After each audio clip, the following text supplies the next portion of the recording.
Apa sebenarnya yang sedang dibangun oleh Pi Core Team secara sembunyi-sembunyi ini? Dasar arsitekturnya dulu ya. Betul. Analisis yang kita bahas ini kan sangat memfokuskan pada dua komponen utama Pi Launchpad dan Pi Dex. Bisa Anda jelaskan mekanismenya dengan bahasa manusia biasa? Tentu. Jadi, Pi Launchpad itu diibaratkan sebagai sebuah pabrik atau area manufaktur. Disinilah proses produksi terjadi.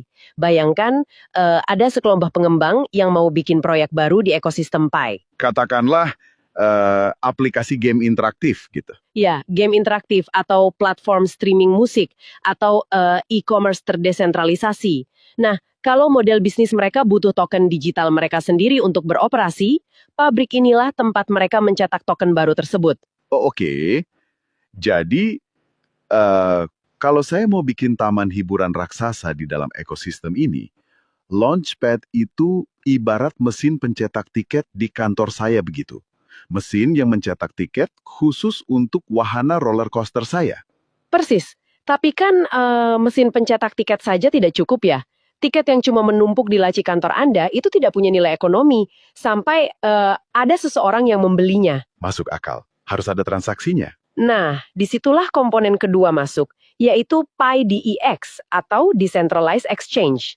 Kalau Launchpad tadi adalah pabriknya, maka DEX ini adalah pasarnya atau loket transaksinya.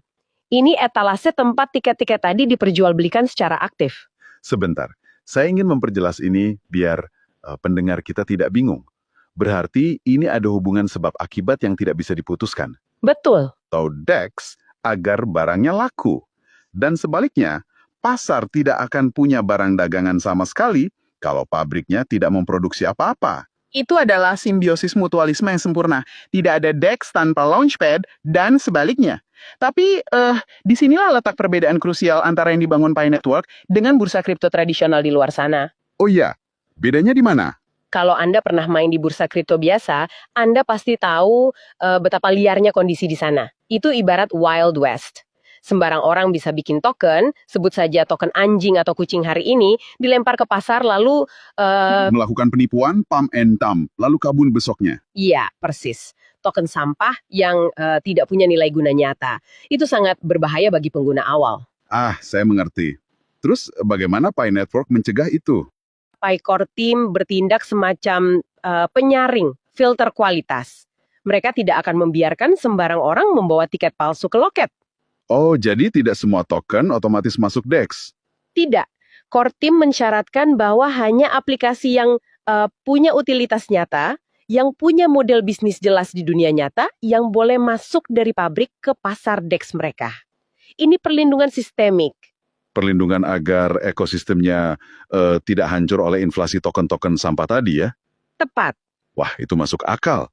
Ini kayak mall eksklusif yang menyeleksi toko mana yang boleh menyewa ruang di dalamnya. Oke, saya paham konsep loket tiketnya. Tapi tunggu, tadi kita sepakat kan kalau tidak ada bank sentral dan tidak ada uang tunai dari luar? Betul, sistemnya mandiri. Nah, kalau pasar ini terisolasi, dari mana pabrik dan pasar ini dapat modal awal untuk berputar? Loket kan tidak bisa jalan kalau tidak ada uang kembalian. Ah, pertanyaan bagus. Berdasarkan sumber kita, disinilah Anda, ya Anda para pendengar, yang bertindak sebagai pioneer atau pengguna, menjadi pahlawan utamanya kan? Sangat benar. Sebuah bursa terdesentralisasi itu tidak bekerja pakai uang dari bank, dia bekerja pakai sesuatu yang disebut kolam likuiditas atau liquidity pools. Kolam likuiditas, oke. Bayangkan kita ini orang awam, bagaimana cara kerjanya? Mari kita buat sangat sederhana. Bayangkan sebuah timbangan raksasa ya. Di satu sisi timbangan Anda harus menaruh koin Pi murni. Nah, di sisi lain Anda menaruh token aplikasi baru tersebut. Misalnya token game tadi. Pertanyaannya, dari mana koin Pi murni ini berasal? Dari dompet para pioneers. Tepat. Para pengguna ini bisa memilih untuk mengunci atau melakukan stake koin Pi mereka ke dalam timbangan ini. Sebentar. Jadi pengguna pada dasarnya menyuntikkan modal pribadi mereka untuk menjadi fondasi nilai dari aplikasi baru tersebut. Iya, mereka yang menyediakan jaminan. Tanpa koin Pi di satu sisi timbangan, token game di sisi lain itu tidak punya nilai tukar sama sekali. Tapi tidak ada orang yang mau mengunci uang mereka tanpa alasan kan? Harus ada insentifnya. Disinilah mekanismenya jadi sangat cerdas. Setiap kali ada transaksi jual beli di DEX, setiap kali orang pakai pasar tersebut, sistem akan memotong sedikit biaya transaksi, fee-nya. Dan biaya ini tidak masuk ke kantong CEO perusahaan karena ia tidak ada CEO di sini. Persis. Biaya kecil dari setiap transaksi itu dikumpulkan otomatis oleh sistem dan dibagikan kembali sebagai hadiah kepada para pioneers yang tadi menaruh koin Pi di timbangan. Oh wow. Secara spesifik menyebutkan bahwa imbalan ini akan dibagikan dalam bentuk LTE coin atau LTE token.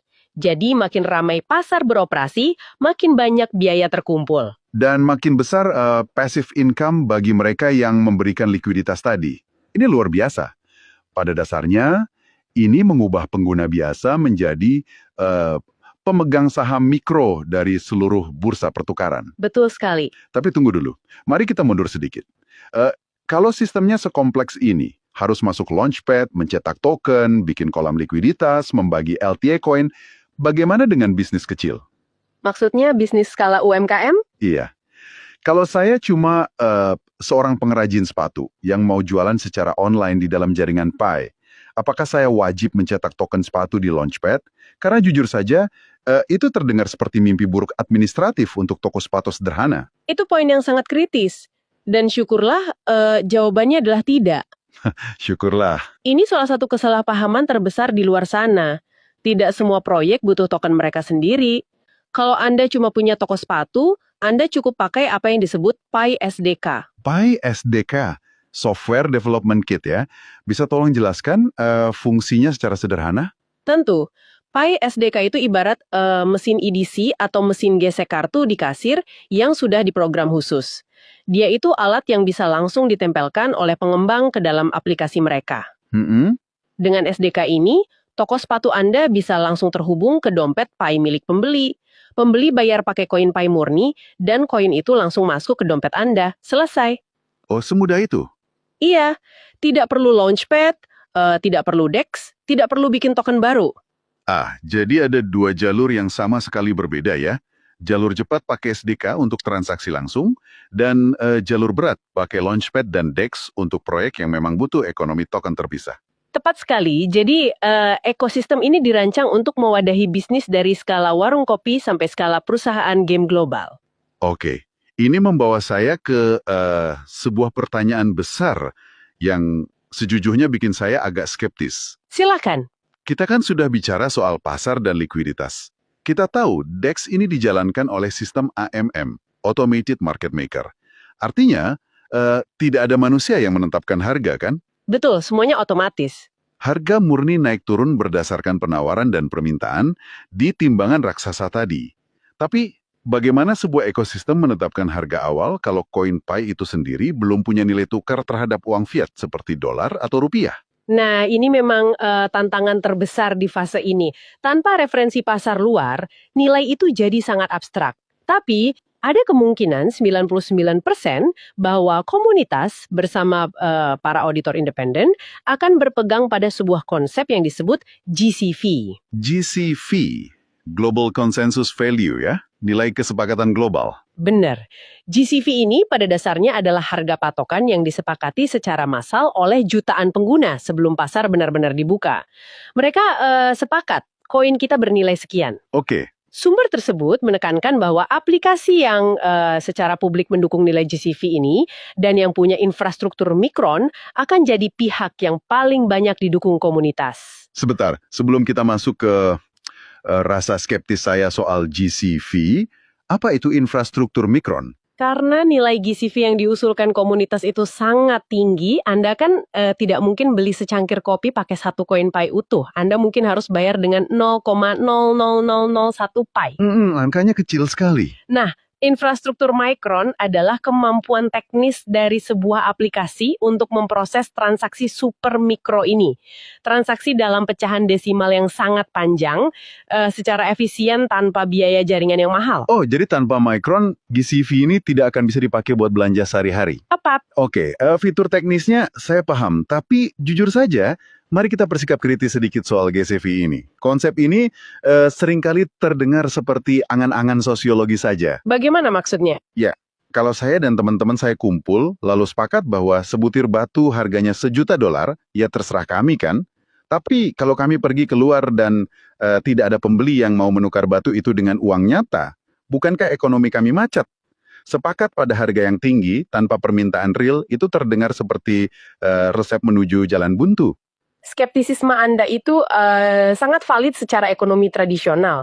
Kalau Anda lihat dari kacamata Wall Street, ya itu tidak masuk akal. Tapi disinilah hukum terdesentralisasi bekerja dengan cara yang beda. Ingat kolam likuiditas yang kita bahas tadi. Ya, tempat pioneers menaruh koin mereka. Siapa yang pegang modal untuk menyalakan pasar DEX? Komunitas. Siapa yang punya jumlah koin terbesar? Komunitas kan? Jadi, kalau ada proyek atau investor dari luar mau masuk dan ambil untung dari ekosistem Pi, mereka wajib berinteraksi dengan kolam likuiditas ini. Dan kalau mayoritas absolut dari komunitas menolak menaruh koin mereka di aplikasi yang tidak mendukung GZV, Maka aplikasinya tidak punya modal. betul, aplikasi itu akan kekeringan likuiditas. Mereka tidak akan bisa berdagang. Komunitas pada dasarnya memaksa pasar untuk menyesuaikan diri dengan mereka melalui boikot likuiditas. Ini semacam permainan adu nyali finansial skala global. Wow, jadi mereka tidak sekedar berharap harganya tinggi gitu ya. Mereka menyandra infrastrukturnya secara kolektif. Pakai harga kami atau aplikasi Anda tidak punya modal untuk jalan. Tepat. Itu sebenarnya sangat agresif dan brilian dari segi desain jaringan. Untuk bisa mengeksekusi boikot likuiditas atau konsensus semacam ini, Anda butuh pengguna yang sangat teredukasi kan? Anda tidak bisa mengandalkan orang yang asal klik tombol di ponsel. Iya, risiko salah klik sangat besar. Di Korea Selatan saat ini ada orang-orang yang secara harfiah menyewa ruangan fisik. Mereka pasang proyektor, papan tulis, dan duduk di sana seperti mahasiswa universitas. Mereka mendengarkan seorang edukator yang menggambar grafik DEX ini. Di Tiongkok, para duta atau ambassadors sampai turun langsung ke desa-desa untuk mengajari anggota mereka cara kerja liquidity pool. Itulah yang saya maksud dengan eksperimen sosiologi tadi. Ini sangat ironis sekaligus puitis. Kita ini bicara soal mata uang kripto, Web3, desentralisasi, kode-kode di cloud. Teknologi tanpa batas negara kan? Iya, teknologi yang digital dan tanpa batas. Tapi untuk bikin sistem digital tanpa pemerintah ini bekerja, ternyata butuh sentuhan manusia yang paling kuno. Orang kumpul di satu ruangan, bertatap muka, saling percaya, dan belajar bersama. Benar, ini hiperlokalisasi. Benar-benar kayak melatih warga negara untuk sistem ekonomi yang baru sebelum hari kemerdekaan negaranya diumumkan gitu ya. Kalau mereka tidak paham, kalau mereka salah menaruh koin Pi mereka, sistem akan dimanipulasi oleh segelintir ahli teknologi. Edukasi fisik di ruang kelas itu adalah dinding pertahanan mereka. Tepat sekali. Dalam sistem yang terdesentralisasi, ketidaktahuan massal itu kelemahan terbesar. Pengetahuan adalah satu-satunya regulator yang tersisa ketika Anda membuang peran bank sentral. Sungguh sudut pandang yang sangat membuka mata. Nah, dengan komunitas prajurit ekonomi yang sedang dilatih intensif ini, dan dengan pabrik serta pasar yang sudah dirancang, pertanyaan jutaan dolarnya adalah, kapan? Pertanyaan favorit semua orang. Iya, kapan semua ini akan dihidupkan? Kapan fase open mainnet ini bukan lagi sekedar simulasi? Itu semacam taktik untuk menarik perhatian. Tapi kalau Anda mendengarkan analisis intinya, data-data yang dipaparkan justru mengisyaratkan pergerakan yang jauh lebih dekat. Spesifiknya menyasar jendela kuartal 2, 3, atau 4. Ya, saya perhatikan ada beberapa tanggal spesifik yang dilemparkan. Buat orang awam mungkin terdengar kayak ramalan zodiak ya. Mereka menyebut tanggal 6 April sebagai momen untuk peningkatan node. Lalu ada tanggal 18 Mei sebagai antisipasi peluncuran fungsionalitas DEX. Apa sebenarnya arti dibalik tanggal-tanggal dan istilah teknis ini? Kenapa pendengar kita harus peduli dengan node? Mari kita bedah istilahnya. Sebuah node di jaringan kripto itu pada dasarnya adalah buku besar kasir independen. Bayangkan ribuan kasir yang tersebar di seluruh dunia yang semuanya harus mencatat dan memverifikasi setiap transaksi secara bersamaan. untuk memastikan tidak ada yang curang kan? Betul. Nah, peningkatan versi Note pada 6 April itu bukan sekedar update kecil di ponsel.